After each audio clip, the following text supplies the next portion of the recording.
Remember the Cornyn-Murphy compromise that GOA and our members warned Congress about? And how this legislation did nothing to end mass shootings and only infringed on gun owners' rights? Well, President Biden just announced that he'll be passing universal background checks thanks to that bill. Man, if I had a nickel for every time that we told them that compromise would only lead to more infringements, I'd probably have enough to buy quad nods at this point. I'm Ben Sanderson, and you're watching the Minuteman Moment. Just like we said it would, President Biden is using the expanded definition of engaged in business to force you to file a background check for every single time you purchase a firearm. Unfortunately, GOA has been expecting this since Cornyn-Murphy, or the Bipartisan Safer Communities Act, passed last year.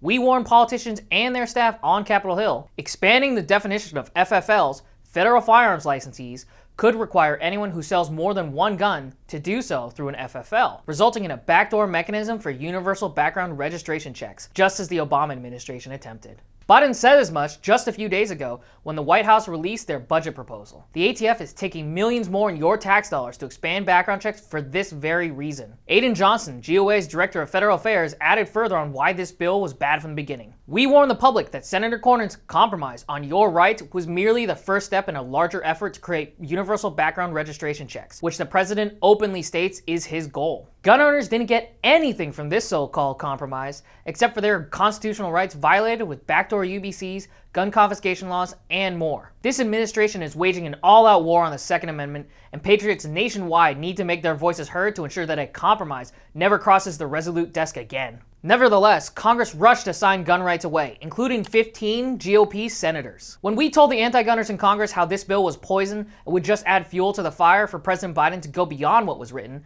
compromise-hungry swamp monsters didn't even believe us. Well, that's exactly what happened. The Biden administration, by their own admission, is going around Congress to infringe on your rights. Specifically, the president is directing the Attorney General to move the U.S. as close as possible to universal background checks without additional legislation. In the meantime, my executive order directs my Attorney General to take every lawful action possible to move us as close as we can to universal background checks without new legislation. They're doing this by clarifying the appropriate statutory definition for who is engaged in business of selling firearms, as was updated by the Bipartisan Safer Communities Act. This comes directly from Section 12002 of Cornyn-Murphy. Now, this battle is nothing new. When former President Obama was leaving the White House, he pushed an executive order to expand the definition of gun dealer as well. Now, it's obvious that any change to the definition was enough to give Biden the legal impetus to defend backdoor UBCs versus an agency rule change in federal court, since prior administrations had already weaponized the pre-existing definition. In the last days of his presidency, President Obama issued an executive order to expand the gun dealer definition to restrict private transfers of firearms under the guise of these so-called loopholes, online and at gun shows. Prosecute those who sell even as many as one firearm unless they obtained a federal firearms license, punishing this otherwise lawful behavior with up to 5 years in prison and fines up to $250,000. GOA Senior Vice President Eric Pratt laid out just some of the problems with background checks when responding to Joe Biden's call for more gun control. Look, universal background checks, which he is pushing, are ineffective. They register gun owners. And oh, by the way, they're enforced in a discriminatory manner. Because remember Hunter Biden? He bought a gun when he was a disqualified person, but the Justice Department isn't prosecuting him.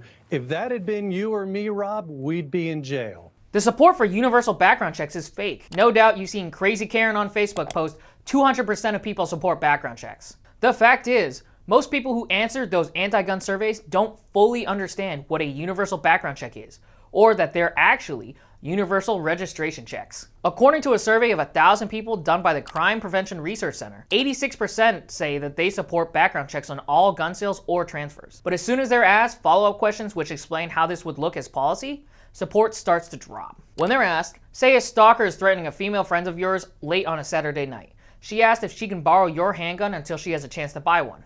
She is trained and has no criminal record. If you loaned her the gun, this law would make you a felon. Would you support or oppose that law? 44% now said that they oppose universal background checks, and only 42% say they support them. Universal background checks don't stop crime or criminals. Instead, they limit the ability of law-abiding citizens to be able to innocently transfer firearms to each other. Even worse, we know that the NICS system is inherently flawed, with less than 0.01% of all denials actually resulting in prosecution. On top of that, If Nick's system goes down or the FFLs are forced to close by the government, you're straight out of luck. The goal of President Biden's new backdoor UBC scheme is to turn as many private citizens who sell their guns into FFLs, restricting their ability to conduct private gun transfers without being recorded in the ATF's illegal National Federal Registry. Remember, the ATF already has a database of nearly 1 billion gun and gun owners' records in a database in West Virginia.